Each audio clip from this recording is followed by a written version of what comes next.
How do we do the show? I forget. Something, science sort of. Yes. Something, things that are science, things that are sort of science. Great, thanks. Things that wish they were science.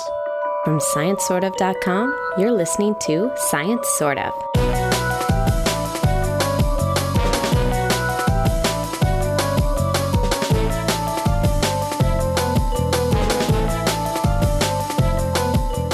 Hello and welcome to Science Sort of. You're listening to episode 321. My name is Ryan Haupt, and joining me to talk about things that are science, things that are sort of science, and things that wish they were science is the countdowner himself, Joe Batwinis. Are they going to know that joke? Because, that's going to get cut out. I counted down, guys. I know how to count. You know how to count in reverse. I can count in reverse. I can count forwards and reverse. 1, 2, 3, 3, 2, 1. It's good. It's good skills. Aerospace engineering. And also joining us is the man who can only count forwards, Abraham Padilla. That's me. I don't know why you can only count forwards. It's a weird mental problem you have. I can only count in Spanish also, so there's that. You can probably count in more languages than Spanish and English, I'm guessing. I feel like I know how to count to 10 in 3 or 4 languages, but that's all I can say in those languages. Yeah, but once I get past 10, everything turns to Spanish. Oh, okay. That's fair. Automatically. It's just kind of like I can start counting in whatever language, but then automatically I hit 10. I'm like, forget it. 11, 12, 13. When I took Taekwondo in elementary school, we had to learn 1 to 10 in Korean so we could count like jumping jacks and stuff in Korean. Interesting. Yeah. Our theme this week is a welcome intrusion. And we're going to be talking about a couple different things that are sort of intruding, but maybe good. Our first topic tonight, and I'm going to hand it over to Abe here in just a second after I set it up, is the idea that volcanoes on Venus might still be smoking. As far as I know, this is a big deal because we thought Venus was volcanically or tectonically dead. This is based off of a study published in Science Advances called Present-Day Volcanism on Venus as Evidence from Weathering Rates of Olivine. The lead author is Justin Filiberto, and we read about this as well in a story on the New York Times written by Shannon Hall. So Abe, take it away. Yeah, so the story from Shannon was volcanoes on Venus might still be smoking, featured in the New York Times. And that would be very exciting. One of the things that is hard or makes it hard to study Venus is that it has a thick CO2 atmosphere. CO2 rich, very high pressure, high temperature, which makes it kind of hard to study the surface. And, that's where the rocks are. Because we just physically can't see it. Yeah. But good for ballooning. Yeah. So one of the things that I thought was awesome that they included in the New York Times article is one of the few images taken from the surface of Venus. And it was a 1982 photograph from Venera 14, a Soviet lander. The lander lasted 57 minutes on the surface and then basically just started to melt and break apart. Probably longer than I would last. That's harsh atmosphere. Probably longer. It is. In a 900-degree sulfuric acid rain. Is it sulfuric acid? I think it's sulfuric acid. It's carbonic acid? CO2. No, It's mostly CO2, isn't it? Yeah, the atmosphere is mostly CO2. Atmosphere CO2, but CO2. the clouds are made of sulfuric acid. Yeah. So There's definitely sulfur up there. It's good. So can you imagine the smell? Venus must smell terrible. Yeah, that's right. So here's sort of my understanding, and I was trying to explain this story to another friend of mine who's not a scientist in sort of I know some geology, but I'm not this kind of geologist terms, is Venus has a runaway greenhouse effect. It's got way too much CO2 in the atmosphere, so it can't stay cool enough. So it's now this oven essentially of CO2. So it's hotter than it even would be if it was closer to the sun, just because the CO2 traps so much and had less of an atmosphere, but it's that really thick CO2 atmosphere that's trapping in all this heat like a blanket. Whereas Mars, also thought to be tectonically dead, but it's too small to retain enough of a CO2 atmosphere, and without volcanic activity, there's no new CO2 being replenished, so it's not able to have enough CO2 in its atmosphere to stay warm. So Mars is too cold because it can't hang on to CO2. Venus is too hot because it has too much CO2, which I feel like really emphasizes the idea of Earth being in sort of the Goldilocks sweet spot of the amount. Yeah, no kidding. Without CO2 in the atmosphere, Earth would be too cold for the type of life that we are, that maybe some other kind of life that could have figured out how to make it in a colder system. But what we are seeing now with too much CO2, we had Peter Brandon on for an interview a couple episodes back, and he wrote a book about the different mass extinctions throughout Earth history, and pretty much all but one of them are because we had an imbalance of CO2 in the atmosphere. So CO2 in the atmosphere is this really potent way to change what the temperature of your planet is in pretty dramatic ways. And again, this is where I'm going to push to the limits of my knowledge and then ask Abe to kind of take over. My understanding is that you need tectonic activity for mountain building, and in the way that it exposes new rocks is how you get CO2 out of your atmosphere. Because the rocks, when they're exposed, they weather, and that weathering process, the siliclastic weathering, is what binds up with atmospheric CO2 and essentially brings the CO2 back out of the atmosphere after it was emitted by a volcano or burning fossil fuel or something like that. Really? That is fascinating. Yeah, it's sort of Earth's thermostat. The problem is it takes thousands, if not millions of years. So it's a very slow process. I mean, we're talking about like the time from when the Appalachians were the size of the Himalayas to where they are now. Like it's a really long drawdown process because you have to basically weather a mountain down from its highest point to a hill. Yeah, it's gonna take a minute. Yeah. So that's sort of when Earth gets too much CO2, the way that you get that CO2 back out is you have enough fresh rocks exposed to then weather them down so that the CO2 gets bound to the rocks chemically. And Venus, again, if it's tectonically dead, isn't going to have those mountains being built. And so there's nowhere for the CO2 to go but stay in the atmosphere. Yeah. So could you just shoot a bunch of sand into the atmosphere to absorb CO2? Joe, I hate sand. Sand. It's cold and it's coarse and it gets everywhere. Yeah. Yes. Thank you, Anakin. You'll find it there forever. I don't know if sand would work because sand's already pretty broken down, but you might need fresher granite than that. I'm thinking you pulverize it, you make powder. Yeah, but you get that surface area. Yeah, but sand's already like pure silica. You would need fresh granite and feldspars, I think. So gravel maybe, but not sand. Well, okay. Pulverize the gravel down to like the chemical composition is important here.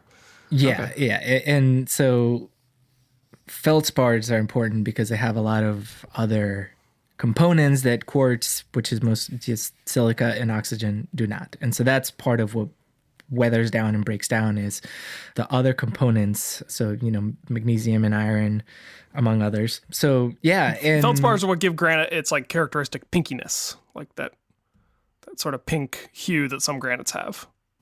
Yeah, pink and whitish. There's potassium, sodium, calcium, some other aluminum, some other elements in there that give it its color. But it's the family of minerals, the feldspars, that are primarily responsible for the weathering. And so that sort of touches on what this study was attempting to do. So just to backtrack a little bit, going back to, whether or not Venus is tectonically active. Well, we can't very easily see the surface, and so we can't see what's happening very clearly.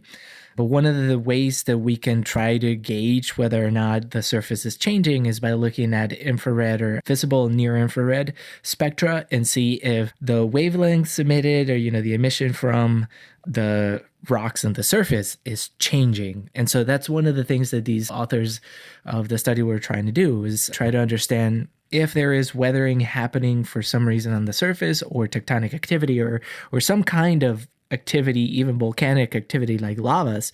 Is there weathering, and what does that tell us about surface processes? More importantly, what does that tell us about the age of the rocks? Because this is one of the things that has been a big question. When we look at features on the surface of Venus, we know that there are lava flows, fairly characteristic lava flows like those on Earth based on the VNIR, or visible and near infrared spectrum. So basically you're saying if we use light that isn't visible light, we can see through the clouds and image the surface. And they did radar imaging with a satellite back in the 90s. With the Magellan orbiter. Yes, the Magellan orbiter.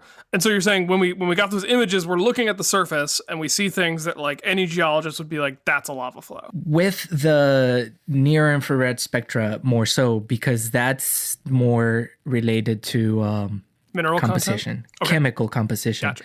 Right? And so when we look at this VNIR, so again, visible near infrared spectrum, signature. It's like, okay, that looks like basalts on Earth.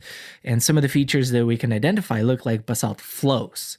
So that's kind of the interpretation. The problem is if Venus is tectonically frozen, that lava flow may be very, very old. It might not be new, right? Correct. Whereas on Earth, a lava flow would not be frozen in time for that long because Earth is still actively churning over new types of rock all the time. Right. And when that happens, we can see a chemical signature change. So the reflectance at the surface of that, whatever that rock is, the lava flow, as it alters, the spectrum changes, right? Because you're taking minerals, breaking them down into a different chemical composition. You're washing away or, removing some of those components away. And so that signature changes. So that's kind of one of the ways that you can assess whether or not the surface is changing, but it still doesn't tell us anything about time unless we understand the processes that are taking place and how long those take. So here on Earth, like Ryan mentioned, weathering takes hundreds of thousands and not millions of years. So we know how long it takes to break down some of these minerals, but it's so long that it doesn't tell us if something is active, within the last hundreds of thousands of years or not. And Earth is also not the temperature of a pizza oven raining acid. Right. So this is where it becomes important. So Acid one pizza. of the characteristic minerals in lava flows is olivine. It's iron magnesium silicate, pretty simple formula. It's a lot of what Earth is, right? I mean, it's a big part of the mantle. It's a big part of the mantle, yeah. A big chunk of the mantle is basically olivine, just olivine crystals, rocks made of mostly olivine. It's this really pretty green, like strikingly green mineral. Is that where the name comes from? Because it's like olive colored? Yep. Is that why you hate it? Interestingly, you're saying it makes up much of the mantle, and I've never heard of it until I read this article. Well, because we Sections of the mantle, not all of it, but certain depths. But because we live on this tiny little sliver at the very top of the Earth, that we're completely hidden from what most of Earth actually is in a planetary scale sense. Yeah, but I'm a dork. Yeah. I would have thought I would have heard of this stuff. Peridot is the gemstone that I have heard of that. There you go. You got it. That happened to me recently. There was in a D&D game, a character looted and got a precious stone, and I was like, what? Like, I've never heard of this. Like, I feel like I know what rocks are, but I'd never heard of this rock. But do you know what they are in their gem quality? Yeah, it was chalcedony. It was some other name for chalcedony I'd never heard of before. Huh. Interesting. Yeah. I've never heard a different name for chalcedony. I'll look it up while you guys. Chalcedony. Is that how you say it? That's how I say it. I'm sure you're right. I don't know. I've heard other people say it the way you do, mineralogists. So I think it depends on how you learned it. Just like basalt. Yeah, basalt sounds very British to me. It does. Yeah, it sounds very, very British. Carnelian was the stone that the character found. Interesting. I never heard of that. I know, right? Okay, good. I'm glad. I felt dumb, so I'm glad it wasn't just me. And I tried to look it up online to learn what the mineralogy was, but because I was looking up one of the popular names for it, it was all just like, what are the energetic healing properties of this? I was like, no, I hate all of you. I hate olivine you. Olivine. So yeah, a common mineral in the mantle, but not one that everyone has a lot of experience with because we don't interact with the mantle much. I mean, continental crust, the crust we live on, is pretty depleted in mafic material. So I think, Abe, did you use that word already, mafic? I have not. No. I would have called him on it. What's that mean? There's two types of continental crust. Mafic and felsic. Felsic crust is the type of crust we live on. It's continental crust. It is mostly comprised of feldspars and silicates, hence felsic. So when we said like granite is a felsic mineral because it's got feldspars and silica or quartz, whereas the oceanic crust is mafic because it has a lot of magnesium and iron. So iron, ferrous. So magnesium for Ma, ferrous for the Fe, so mafic. So you've got felsic and mafic are two primary types of continental crust based on their mineralogical composition. Yeah, and they're on a spectrum, so there's obviously rocks in between, but we generally classify them on those two. It's either oceanic or continental. Continental, the density difference on that spectrum is so big that that's how we get the topography and bathymetry of the surface of the Earth. And then the other axis we classify them as whether they were exploded out of a volcano or cooled within the ground before being exposed. And if they did not reach the surface and cooled, then we call them igneous and intrusive. Well, intrusive, they're igneous even if they exploded out of a volcano. Yeah, and intrusive, the counterpart to that is extrusive if it reached the surface. But so, back to the title or the theme of today is intrusive. A welcome intrusion.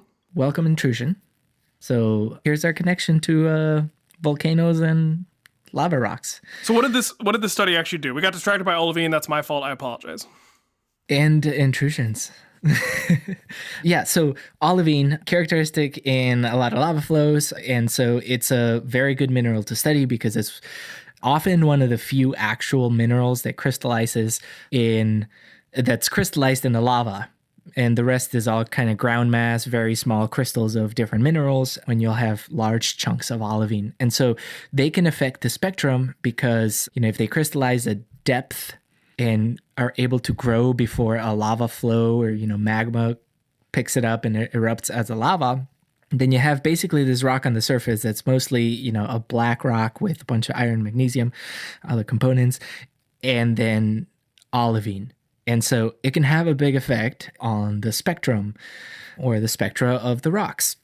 So it's an excellent thing to look at because on a basaltic rock or a lava flow, that's going to be one of the first minerals to start really breaking down chemically, right? And the rate at which olivine breaks down is dependent on its environment. So, we know how quickly it breaks down here on Earth. If we want to understand how quickly it breaks down on a place like Venus, then we kind of have to change the conditions, right? And so this is what the authors were trying to get at. Can we understand the rate of breakdown of the olivine? Because then that tells us something about the time on which that spectrum might change when we look at the surface on Venus. And that might give us an idea of the age of the rocks.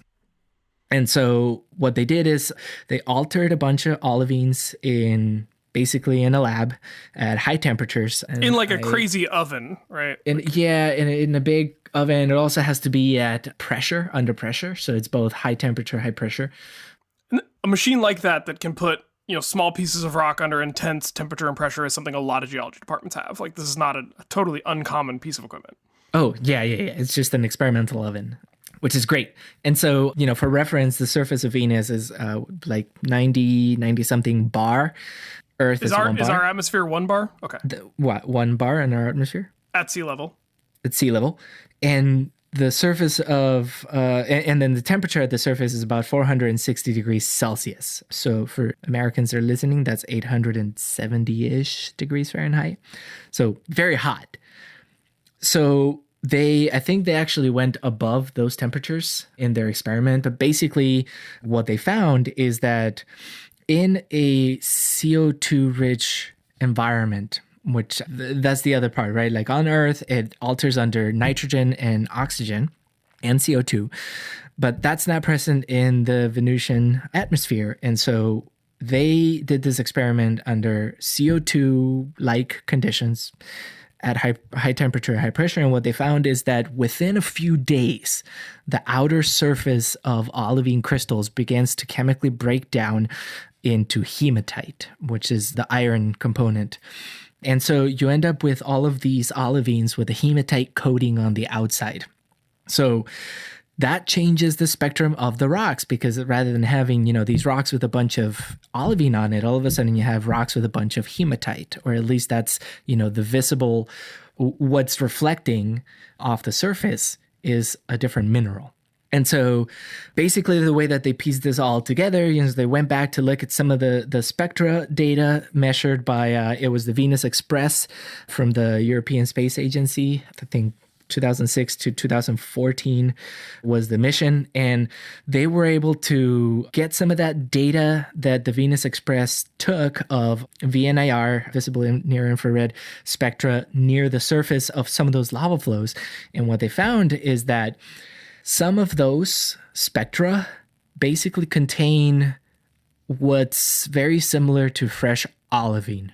And if in the lab it took only a matter of a few days to probably a week or so to break down that olivine, then fresh olivine on the surface of Venus can't be more than a few years old, right? Because if it was under those conditions after a couple of years, all of that olivine would have broken down into hematite. So what you would expect to see in the spectra is a lava flow with the hematite component in its spectrum rather than the olivine component. The fact that they see the lava flows with olivine spectra or spectra that matches what you'd expect for olivine means that, well, the interpretation is that these have to be active within the last few years, which then would suggest that Venus is actually active right now. And so what this means is that experimentally they've shown that this is how olivine could behave on the surface of Venus. This isn't based on data pulled from the surface of Venus itself. It's based on what they were able to do in the lab. So now Correct. Now the next step is to go look for confirming evidence on Venus, which, as we've pointed out, somewhat difficult. Yep. Just got to build that balloon, man. And you need about 50 minutes of analyses. Tops. So you build a blimp and you float in the atmosphere where it's still like cool. The article did point out that in the upper atmosphere things can be real, but we're geologists, Joe. We got to get our hands on those rocks. You can drop like probes down from your balloon. Yeah, again, you only get like 50 minutes. We got better tech now. Look, we need to make those probes with unobtainium. So if you can tell us, Joe, where to get some of that. It's called Inconel. The only place I ever get unobtainium is the bottom of a glass. And the bottom of a glass is exactly where I'm looking when we go over to our next segment. What are we drinking? See you over there. Bye.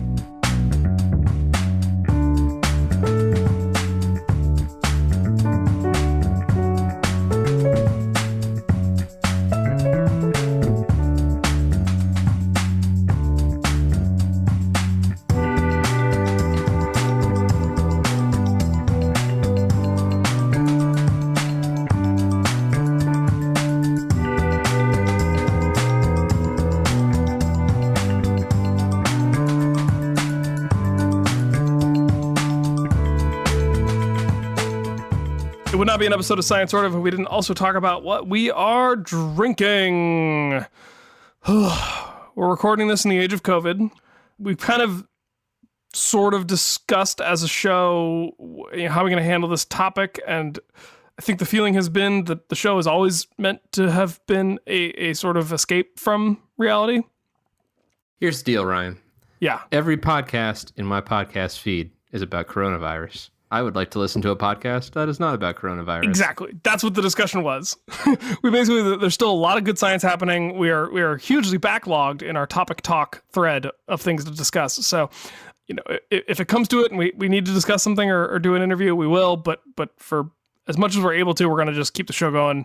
Normally, I've been laughing at all the other podcasts on my feed. They're like, we've never recorded remote before. This is so hard. I'm like, oh. All right. Noobs. Yeah, bully for you. So who would like to go first with their drink? Day 52. Supplies on drinking running low. Basically. All right, Abe, it sounds like you've got a journal entry ready for us. This is like a video game cut sequence with the way you're talking about this. Tell us what you're drinking. I am pretty excited about what I am drinking.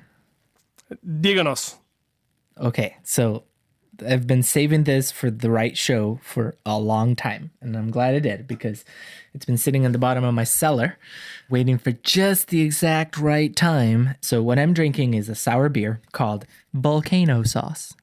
Nice. Yeah.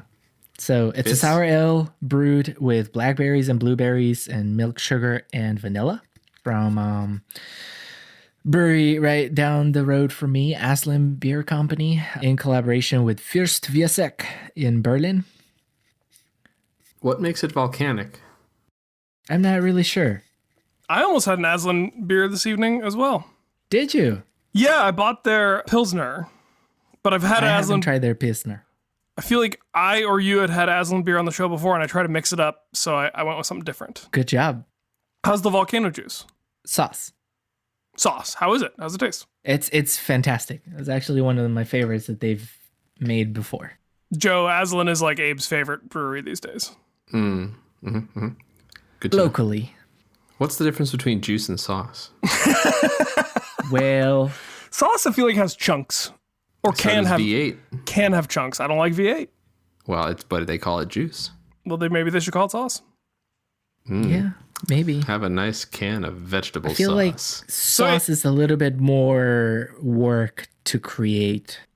I don't agree with that Juice at all. is like, why not? So, I mean, sauce, you just throw some tomatoes in a pot and eventually you get sauce. No, Yeah, but you've juice, used- you can just squeeze something and whatever comes out of it is basically it. Nope. I see what Abe. I see what Abe is saying. I think I'm in line with agreeing with Abe, because if you squeeze a bunch of tomatoes, that's tomato juice. But if you cook a bunch of squeezed tomatoes, that's tomato sauce. Yeah, but like Yeah, that's my point. carrot juice? You ever tried to squeeze a carrot? It's hard. I did. I think You you're gotta going wait to long enough, Joe. you're going to the wrong taquerias if you're not getting carrot juice. Joe, I'll say that, because all the best taquerias I know, you can definitely get jugo de zanahoria. Yeah. So they got machines to help you with that, Joe. I know you're an engineer. You can figure this out. I'm having a drink that was also made by pressing a juice and then fermenting it. How about that? Neat. I've been trying to support local businesses in these trying times, and I live near a cidery called ANXO, which is a Basque word. So it's ANXO, ANXO. and they make ciders locally. This cider is called Nevertheless. It's got a really cool artwork of a woman with her fist up holding like a flaming torch of some kind, some sort of flaming mace. And it's a collaborative beer with Eden, which is a women's health nonprofit. And it's also on the can. It says that it's kosher and gluten-free. Wow. Well, there you go. And the apples are American, Dutch, and French heirlooms from Vermont and Pennsylvania, using native and wild yeast in a stainless steel aging or fermentation vessel. Whoa. And it's Basque, Abe. Or a Basque Nice. name, at least. Yeah. Basque is a weird language. I wouldn't know it. No, nobody does. That's the secret. That's the trick with Basque. I mean, English is a weird language, so where's the line? There not isn't. wrong. It's just English a fuzzy is weird language. It's just a fuzzy gray boundary between everything. This is good. It's very dry, but not too dry. Is it sweet? No, it has Oh, Ancho, nice. because Ancho really like focuses on the traditional Basque styles. All their ciders tend to be like dry and sometimes vinegary to the point of like you feel like they're playing a trick on you. Like, really, I'm supposed to drink this? It's so vinegary. Sounds good? Question mark? It's a local business, Joe, and I have to support them. Take your word for it. Okay, what are you having, Joe?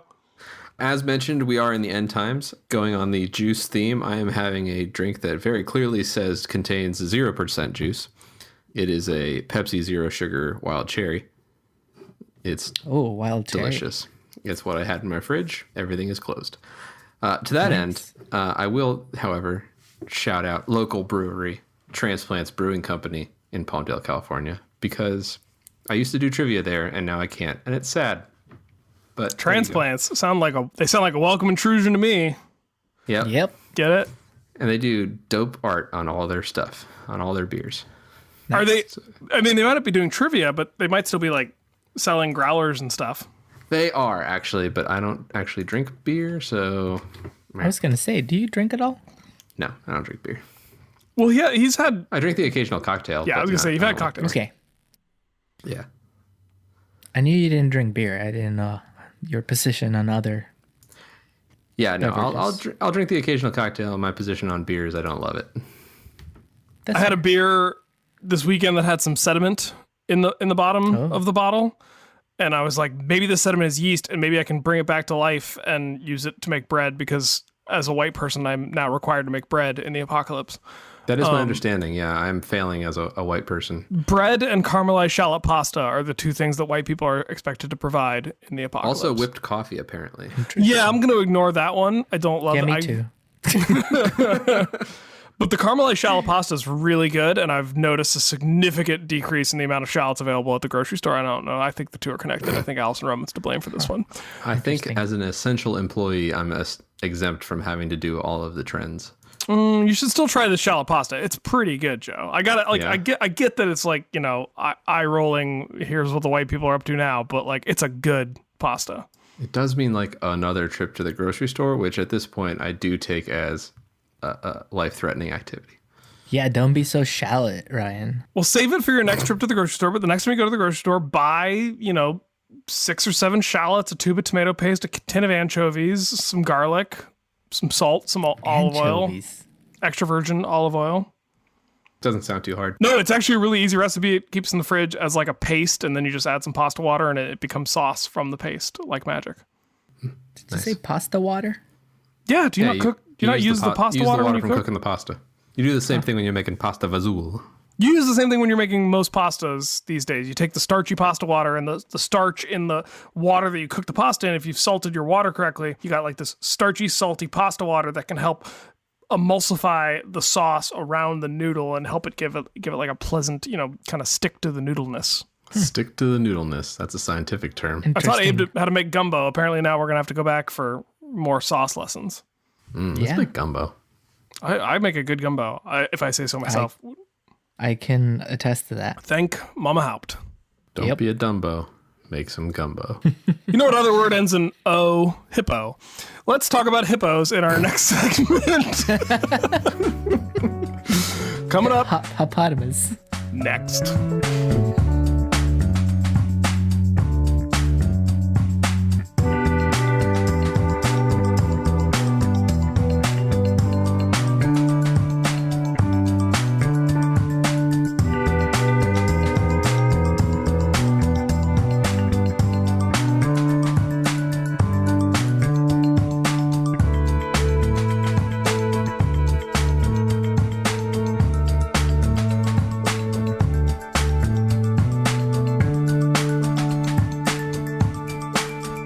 So Ryan, what about those hippos? All right, so this is a story based on some new research that was done, but something I've known about for a while, and it's one of those things where it's like, I understand why this wasn't common knowledge, but it's so sad to me that this is not common knowledge. Okay, there's a guy named Pablo Escobar. By all accounts, who's that? Not a great dude. Head of the Medellin cartel in Colombia. So a narco-terrorist, basically somebody who does both drugs and terrorism. What a combo. Right? Bonus pack. 2 for 1. Right? So not a great dude. Was he, enabled by the drug use and war on drugs of the U.S.? Quite probably. I don't know. I'm not an expert on that type of the history, but I do know that at his height, he had a compound, right? He had a compound in Colombia that was where he felt safe and cut off from the world. And like many crazy dictator type people, he decided to have a menagerie. So a bunch of animals that no one person should have. I guess it might be Indiana Jones of zoo animals. Like they belong in a zoo. Yeah, a little bit. Okay.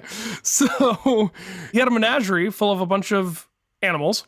And then what happened to him? Was he arrested, killed? I think he was arrested. Yeah. I haven't watched Narcos on Netflix. I didn't watch the end of Narcos, so You don't know how it ended? They attempted to arrest him, and then he was killed in his hometown shot in the head by Colombian National Police. You just ruined the end of Narcos. Spoiler alert. Hey, FYI, Abe, if you haven't watched it, the Titanic sinks at the end of the movie. I only got halfway through that one. Abe has a bad habit of starting things that are popular in pop culture and then never finishing them and then claiming that there's a spoiler ban in effect forever. Right. So just ignore Abe when he says he doesn't want to know the ending of things. Yeah. He doesn't even know. He doesn't even know the hate sand reference. That was lost on him, Joe. Which one? The hating sand. He doesn't even know what we were talking about. Oh, yeah. That went right over his head for sure. Well, yeah, you threw the sand up. Part of Pablo Escobar's menagerie were a pod, if you will, of hippos. When he fled, hippopotamus. So when he fled his compound, there was no one left to take care of the hippos, and they kind of just went native in a very real sense. So the hippos just got out into the wilds of Colombia and have been living there pretty happily ever since and breeding and causing some problems for the locals in that region. And we think that the pod is up to about 80 animals at this point. Holy moly. I think at the point of being 80 animals, Wikipedia should include Colombia on its range map for hippopotamus. I agree. Not a bad call. And so from what I understand, having read about this issue before this study that we're going to talk about came out, the hippos, they have kind of a mixed relationship with the native Colombians because they're big enough and there are enough of them at this point that they're causing problems. But at the same time, the Colombians are a little bit proud of this legacy of like this guy who was their de facto leader for a period in time. And so they don't hate the hippos. They recognize the hippos are causing problems, but there's also there's no clear idea of what to do about it. And so they've kind of just been letting it persist to sort of see what would happen. Joe, I know you said you kind of fell off Grand Tour. Grand Tour did a Colombia trip in its most recent season. And the whole point of the trip was that they were supposed to take photos of the aminals, as Clarkson would say. And one of the aminals they were supposed to take photos of were hippos. And they were all like, why are there hippos in Colombia? And then they learned a little bit about the history of the cartel. So Fun. That's a good way to do it. And they ended the episode, at one of the ponds where the hippos live. I think I might have caught up to that episode, actually. And hippos, they can be dangerous. There's that. Well, they're the world's deadliest land, large mammal, aren't they? Yeah, and Abe, I think you actually said that correctly. A lot of people say that they're the deadliest animal in Africa. I think they're third after humans and mosquitoes. But, they're definitely... mammal. Well, humans are a land mammal. Well, large land mammal. I think technically humans count as large, but that's neither here nor there. So the study we're talking about right now is a research article published in PNAS, the Proceedings of the National Academy of Sciences of the United States of America, a country that used to exist by the time you're listening to this. The article is entitled... They had a good run. Pour one out for America. Did we? Because we had slavery and discrimination and segregation for a lot of it. I'd take that back. I need another beer. Okay, thank you. Back to the hippos. Sorry for getting political. That never happens on this show. I'm so political by saying slavery and segregation was bad. Yep. So the research article is entitled Introduced Herbivores Restore Late Pleistocene Ecological Functions. The first author is Eric Lundgren, and the article we're discussing was published in Popular Science, where they also interviewed one of the article's John Rowan. And I'm just now realizing that it looks like my buddy Matt Davis was also involved in this article. At one point was a listener to Science Sort of. So Matt, if you're still listening, hey dude. What's up? Hey Matt. Hope things are going well. Hope you haven't been attacked by a hippo. And basically what this study looked at was the fact that there used to be hippo-like animals in South America before the end Pleistocene, late Pleistocene, and Quaternary extinction 10,000-ish years ago. The animal that they focus on in the Popular Science article, I imagine... How did you guys pronounce that animal when you read it? Because I actually know how to pronounce it because a friend of mine worked on them, but I want to hear your attempts first. Are we talking about the llama-like critter? Mm-hmm. Oh, I pronounced it llama-like. Hemiauchenia paradoxa? This is something Lindsay worked on, Abe. Oh, did she? Yeah. I read it as Hemiauchenia paradoxa. Hemiauchenia. Cunia? Mm-hmm. There's no U. I That's reject wrong. that. That's how Lindsay said it. At least that's how she said it. I remember. Hemiauchenia paradoxa. Cunia, the U is in the wrong place. I don't know. That's how I remember Lindsay saying it. I might be getting it wrong too. If you're a llama expert, write in PaleoPOWs at scienceorb.com. Yeah, so write in, Lindsay. They're a genus of lamine camelids, so the camel-like animals that are the group llama, so South American camel-like animals, basically. And what they found was that in geologic paleontological terms, 10,000 years is enough time for something to happen, but it's not a huge amount of time. And so essentially, the hippos are filling the same role that this ancient llama-like animal would have been filling, and the gap between the extinction and the reintroduction and the introduction of the hippos is short enough that the ecosystem still has a place for them, in finger quotes. Like this is the sort of ecology where things get a little fuzzy, right? Right. So I'm not trying to say that like these are puzzle pieces and the hippos are the same puzzle shape as the ancient giant llama-like animal, but hippos are doing enough of the same things that the ecosystem is kind of functioning as if they were that other animal. I guess it's like if the ecosystem evolved, and I'm going to try and put this in terms for Joe, Abe.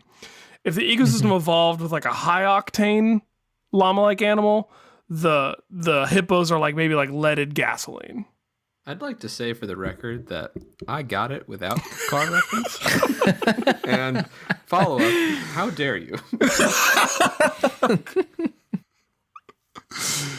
I couldn't help it, Joe. I'm sorry. So did I interpret this correctly? It's I don't know. The reason that they are filling in, some niche function in the ecosystem is because the llama-like animals did not naturally go extinct. They were driven to extinction by other large land mammals. Us. Maybe humans. Something like that. I mean, that's an impossible question to answer. It's entirely possible that if Hemiauchenia never went extinct, the hippos would be functioning more like an invasive species in the way that we're used to seeing it. Hippos aren't I don't know that, and this isn't exactly the kind of ecology that I'm the most familiar with. I would guess that in terms of invasive species, there's probably, I know we talked in the show a lot about domestication and how there are traits that make an animal more likely to be domesticated by us than others. And I would assume that there are a similar list of traits that make an animal more likely to be invasive than others. And one of those has to be reproduction characteristics in terms of how quickly do they reproduce and how big is their litter size, because that's going to affect, whether or not they're able to have. I feel like people, are now more familiar with the idea of exponential growth than they used to be. Yes. So large animals tend to reproduce more slowly and tend to have smaller clutch litter sizes, especially, I guess, large mammals, because dinosaurs kind of broke that mold a little bit. So if you look at like lionfish spreading around the Caribbean, they're probably able to breed much more prodigiously than a hippo. But if there's nothing that the hippos are competing with in the environment, because I think one of the things in ecology is that like there was a lot of talk in the earlier days of ecology about competition between organisms. And it seems like more and more we're realizing that competition isn't so much a thing that happens often. It tends to be once an animal has established itself in a niche, that niche is pretty firmly held. Like they're pretty good at playing defense, and they're very rarely outcompeted unless the other animal competing with them has such an overwhelming advantage that it's impossible to keep up. Whereas when the niche is just open and empty because the animal is extinct, it's pretty easy to slot something in there that does something similar. Does that make sense? Yeah. Especially when you can open your mouth 180 degrees and just chomp down on stuff. Like Joe can. Right. And there are very few things that will kill you. Yeah. Like Joe. There's few things that will kill Joe. It's a good skill to have, Joe. Yeah. Did you guys know that in 1910 there was a thing called the American Hippo Bill to authorize the importation and release of the hippopotamus into the bayous of Louisiana? For and meat. It almost passed. For meat, right? No, to eat the invasive water hyacinth. Oh, okay. Oh, and also produce meat to solve the American meat crisis. Yeah. See, I did know about it because I knew about it as a meat shortage solve. Yeah, it was both. We already have horses, though. If you have time, well, horses are also like hippos, theoretically invasive. The New York Times praised the taste of hippo as like cow bacon. Like cow bacon? Cow bacon. I don't know that I've ever had cow bacon. It's not that great. Have you had hippo? Bacon? No. No, hippo. Oh, well, I mean, just hippo in general. Also no. Oh, interesting. Me neither. So, it's on my list of things to maybe think about. So what the study pointed out is that sort of like the stories about reintroducing wolves to Yellowstone changing the ecosystem, having a large herbivore that can eat a lot of plants, knock things over, move around, create trails, defecate a ton of nutrients into the water supply.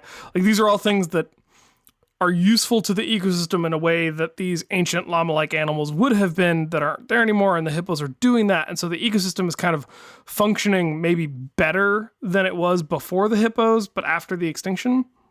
The issue is there's a couple issues. One, you're not really recreating the past ecosystem. You're creating a novel ecosystem. I've also heard this described as you're creating a Frankenstein ecosystem. You're stitching parts of a thing together that don't really fit together, but they work well enough to function. Two, hippos are large, dangerous animals when provoked. I'm not saying that they're dangerous inherently, but like they can hurt people. And at a certain point, you have to ask the question of like, what's more important, the science of the people or the ecosystem of the people? And obviously there has to be a balance there, but that's part of the discussion. And three, we also keep killing the things that could eat them, right? If you're going to get rid of the large carnivores because you want to have a herd or a ranch, or you just don't want them around, you're running the risk of having these animals get out of control. So this is something we're dealing with in public lands here in the United States because feral horses are running around. We talked about that in a recent episode. If you're going to promote the idea of having large herbivores, you also need large carnivores that can take them out, or at least eat the carcasses when they're dead, because otherwise you just end up with a jungle full of dead hippos, and I don't think anybody wants that. So like, if you want the Probably not. If you think that the hippos are an interesting ecological experiment and maybe even worth having, you have to have the jaguars too. You know what I mean? Yeah. You think a jaguar is big enough to take down a hippo? Not take a baby one. Hippos are real big. Well, that's the thing. Like, lions don't go after hippos, but maybe they go after the old and sickly, or the young and small. And that's where that's probably a big part of the evolution of the herd mentality, right? You got hyenas to go after the dead ones. No South American hyenas. Nope. So they need hyenas. There's got to be some big scavenger down there. Condors. The Andean condor, largest bird on Earth. Joe. It's too far from the hippos, though. That's true. It is up in the Andes, hence the name. But I mean, that's the idea. It's like this whole hippos in the mountains is not going to work out. Send that hippo up the mountain. Go hippo on the mountain. If you've seen an Andean condor in the rainforest or near sea level, write in. And if you do write in, we'll feature that feedback on our final segment, the PaleoPOW. Pow, pow, pow, pow.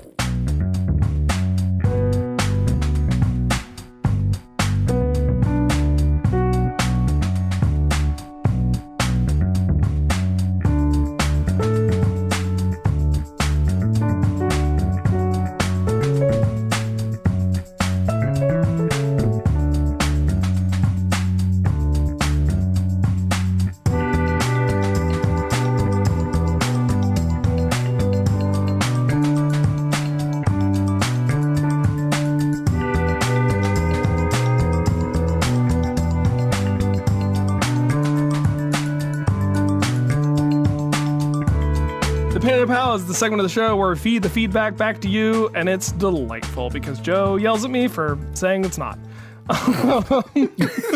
That's correct. We don't deal with it. We enjoy it. That's right. We discuss it. Happily discuss it. Much as we started off this week's episode talking about rocks, why don't you take the first PaleoPOW?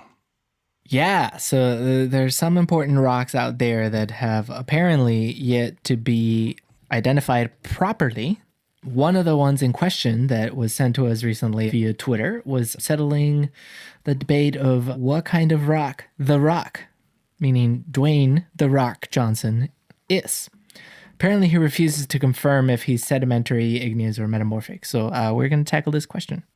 And this was sent in to us by TruxStop at Currendal on Twitter. Do rocks smell? Are there any rocks that smell? Could we cook this lots rock of them. to see lots what of it rocks. smells like? I mean, we talked about the smell of Venus. That's not Venus doesn't have it has a smell because of the minerals, right? Yeah. Yeah. Sulfur dioxide is that rotten egg smell. So we could smell what the Yeah. rock is cooking and maybe figure out what he's. That doesn't say what he is, though. But Yeah. you know. Okay, so I have a it's theory, similar. but I want to hear your thoughts first. Well, I want to hear I want to give the briefest of explanations about types of rocks. Good, because I was going to ask for it. Okay. Broadly speaking, there are 3 types of rocks: igneous, metamorphic, and sedimentary. Igneous rocks are rocks that form because they were in a liquid magmatic lava form and then cooled into a solid rock. So that's igneous. So as we were talking about with like the volcanic versus the intrusion, intruded, like the granites, the basalts, these are all different types of igneous rocks. Yeah, crystallized from a magma. Thank you, Abe. Sedimentary rocks are rocks that have been cemented together from multiple grains or pieces of sediment. So like sandstone, you take a bunch of grains of sand, introduce some sort of cementing chemical that binds them together into a solid rock, which can also be under pressure and heat, and that forms a sedimentary rock. Limestone, you take a bunch of different crystallized bits of calcite and compress it and form it into a piece of limestone. Mudstone, you get the idea. Metamorphic rocks are either of those 2 types of rocks that have been put under enough pressure and heat, one or the other or both, that they change their composition and their chemical and physical composition dramatically, but not rearranged, but not returned to a liquid magmatic state. So that it's often described as taffy, right? You take a rock, you put it under enough pressure and heat that you can kind of like stretch it out, compress it, move it like taffy. It's still sort of a plasticky, malleable thing, but it's definitely changed from its original form. So those are the 3 types of rocks that we're dealing with. And we got to figure out which one Dwayne is. So, and marble is a good example of that. Marble, if you take a carbonate rock like a limestone and you compress it enough to reorganize the chemical structure of its grains, you can turn it into a marble. So is that why marble looks kind of flowy? And it's very hard. It's harder than limestone because it's been compressed. Yeah. So yeah, those are the 3.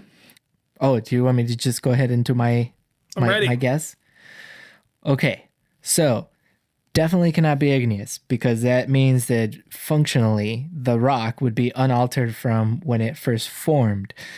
And I think we can safely assume that The Rock is a very different person now after WWE and the movie world than he was before. Right? Is he? So he's kind of just still playing The Rock. Yeah, but he wasn't The Rock before he became The Rock. He was Dwayne Johnson first. And now he's Dwayne Johnson again. He went back to his original form. I'm with Abe so far. Now he's both. So I think we can rule out igneous because he's undergone some change. I'm sure there was a lot of heat and pressure applied to him at WWE. Yep. So, I like where you're going. I like where you're heading. Okay. So we know he's at least metamorphic. But I agree. But he's also kind of a softie. I don't know if you've seen any of the videos with his daughter. It's amazing, right? So metamorphic rocks are too hard for that kind of thing. So I think he's got to be a sedimentary rock. I don't know. Proto-metamorphic I was going metamorphic. sedimentary rock. Or could it be lightly metamorphosed sedimentary rock? Or he could be that, or he could be, I think it's a combination of either, he became a softie somewhere along the way and then metamorphosed, so he'd be a proto-sedimentary metamorphic rock. Or he became a softie, sedimentary rock, and then he changed. So then he'd be functionally, light metamorphosed sedimentary rock. Is he foliated or non-foliated? I don't think he's fully. Okay. What's that mean? Are there visible layers that have been kind of crumpled and scrushed? Scrushed is a technical term. Foliation comes from the Latin term for leaves. But basically, it's like if you take a book, like a soft cover book, and kind of press on it from both sides and watch as the pages get all like crinkled up and weird. That's foliation. All right. So you're thinking contact metamorphism, Abe? I think so. So he was near like an intense source of pressure and heat and adapted to that. Yeah. But so the question becomes, was he sedimentary before or was he sedimentary after? Do we think he's always been kind of a, soft, nice person? I think he's always been a soft, nice person. Okay, so then I would interpret this. It's just an act. You got to remember. What? So, I mean, sorry, I don't want to burst your bubble. Stop it with the spoilers. No spoilers. My bad. I'm sorry. So I think my interpretation is that, everybody starts as an igneous rock. And then he became sedimentary through experiences in life, softening him into the person that he became and the adult that he became. And then his combined last couple of careers were, a little bit of, low-grade contact metamorphism. So he's a low-grade proto-sedimentary metamorphic rock. Seems insulting to call him low grade. I think he's got to be mafic too. Because he came from the ocean? Well, because he's not, he's from from an island. Yeah. I mean, he's also pretty heavy and bulky. And that's just, that's the mafic minerals. Solid rock, solid hard. Yeah, mafic, I agree. Okay, actually, I guess I don't know. Is American Samoa, is that a volcanic island? Yeah.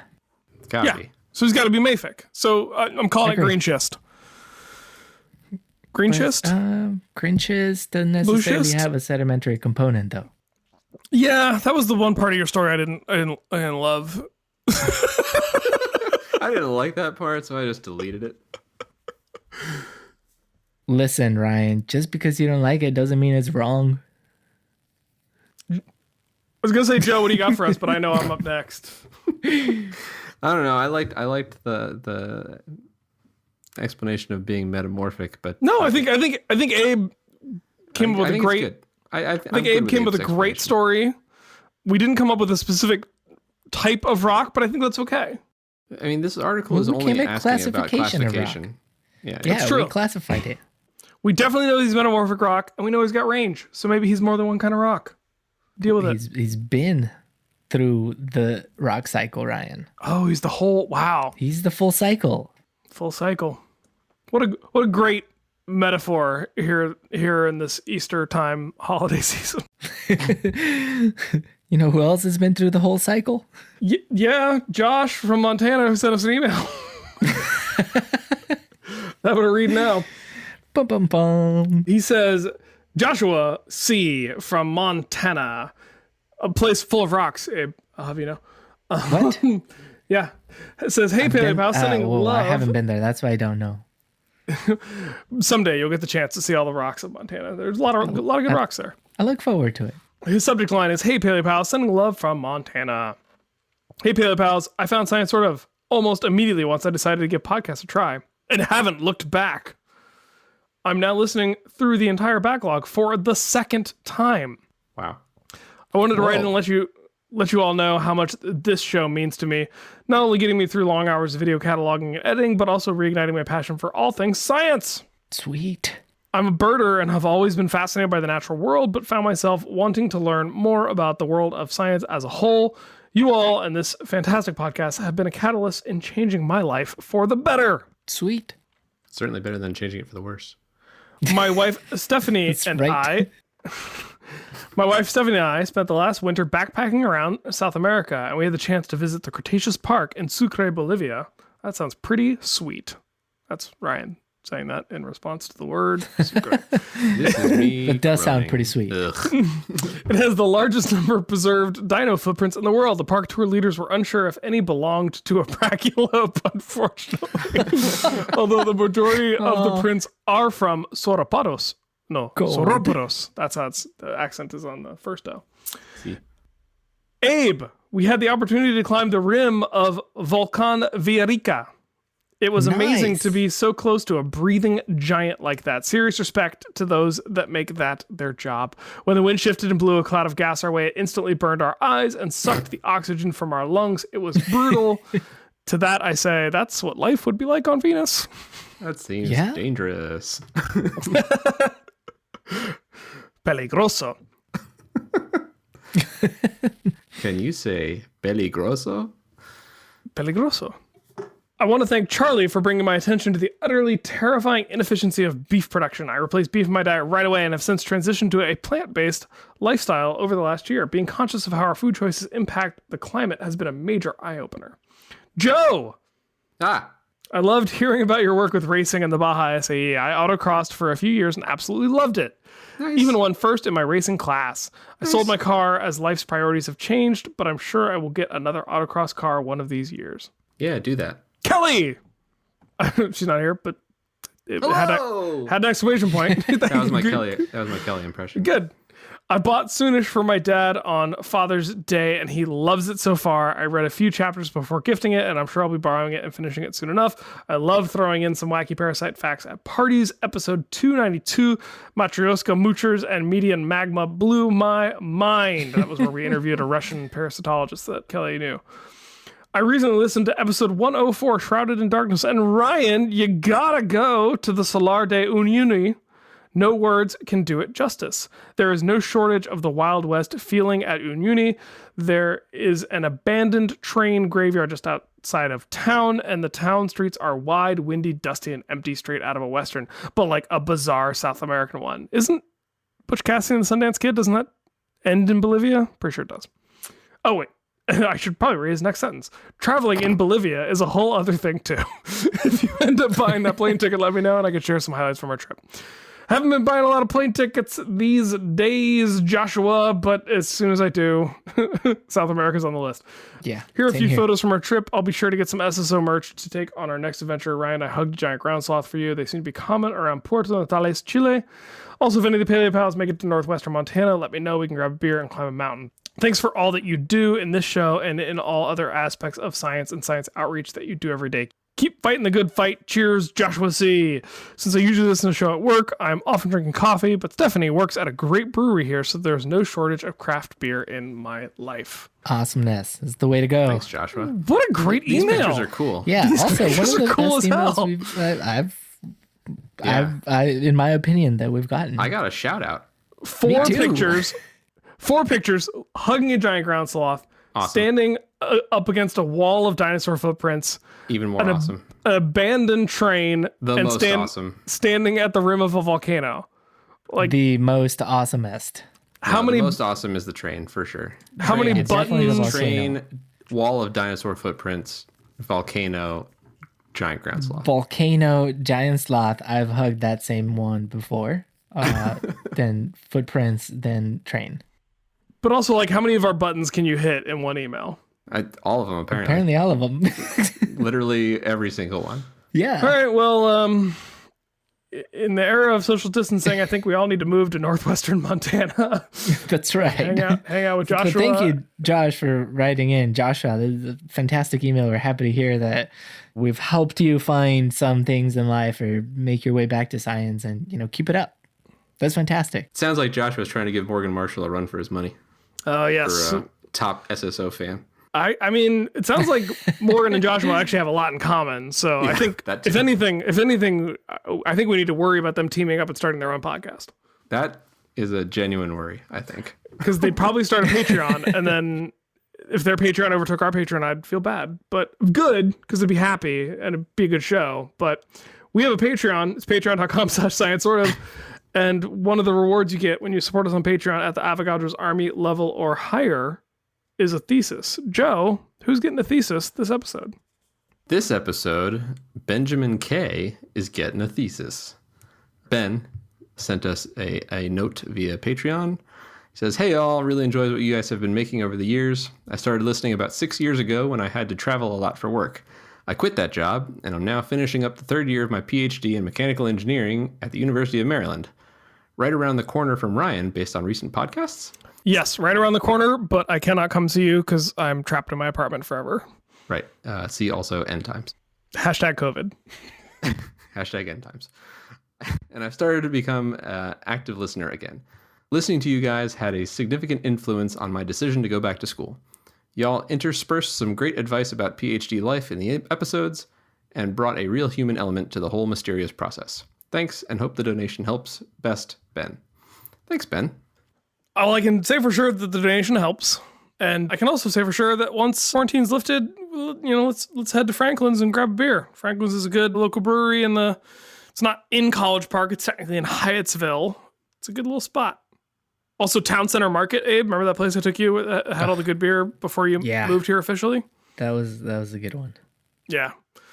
So once the world opens up again, maybe Abe and I can join you for a beer bend. But in the meantime, in between time, we can get you your thesis, which you're already working on a dissertation with your PhD, but we'll get you a thesis. So what are we thinking for our old buddy Ben? I think the problem is the scientific name for hippopotamus is just hippopotamus. So that's fine. We're going to use hippo, whatever floats your hippo in the lead in. So a study of the venereal atmosphere using hippopotamus-hide. Horse chariots of the venereal atmosphere. Horse chariots? Remember, because hippopotamus means water horse. Oh. Just throwing away whatever floats your hippo. I get it. No, whatever floats your hippo, colon. Oh, we're going to do like dual jokey title? Right. No. Well, I mean, one colon, dual jokes. Too many colons. Okay. I've always said one colon, two jokes, Joe. I've always said that. So, whatever floats your hippo, use of Hippopotamus-Hide Lighter-Than-Air Craft for surface exploration from the venereal atmosphere. Ridiculous, and I love it. Excellent. Good job, team. Hooray. Nice work. All right. Anything else going on in your lives? Just congrats to Ben. Yeah. Congratulations, Ben. That's can't wait to read about it in detail. And stay safe in Colombia when you're harvesting those hides. Yes. More importantly, let us know when you got data on the mineralogical composition of the venereal surface. And if you find a stash left over from Escobar days and you're looking to sell it, don't tell us. Wink, wink. Goodbye. Send your hate mail to Jacob@sciencesortof.com. Thanks, Joe. Become a supporter on Patreon and get your own ridiculous thesis that we spend more time than we should coming up with. You can do so by going to patreon.com/science-sort-of. If you would like to get links to any of the stories we talked about this episode, you can find those at science-sort-of.com in the show notes for this episode on our beautiful website designed by Thomas Queen. Thomas Queen's great. Hooray. Yeah. No reason for plugging Thomas right now, but it's just a good looking website, and I'm proud of it every time I go to it because Thomas worked really hard on it, and that's important to me. So that's all we have for this time. Thank you both for joining me. Thank you. Of course. It's good talking to you fun. guys here in the end times. It was a lot of fun. You know what I say. Let's make a habit of this. Let's do this regularly, and then we'll release those conversations regularly. Do you want to do this again? I think we should do it again. I'm in. Maybe, in the meantime, Joe can find a decent drink. And I'll try. Whether Joe gets a decent drink or not is actually not the point. The point is that when you next join us, you will get a whole lot more science. Sort of. Visit sciencesortof.com for show notes, links to all the stories we talked about, and ways to interact with the hosts, guests, and other listeners. Science Sort of is brought to you by the Brachiolobe Media Network of podcasts, with audio engineering by Tim Dobbs of the Encyclopedia Brunch podcast. That's all for this week. See you next time on Science Sort of.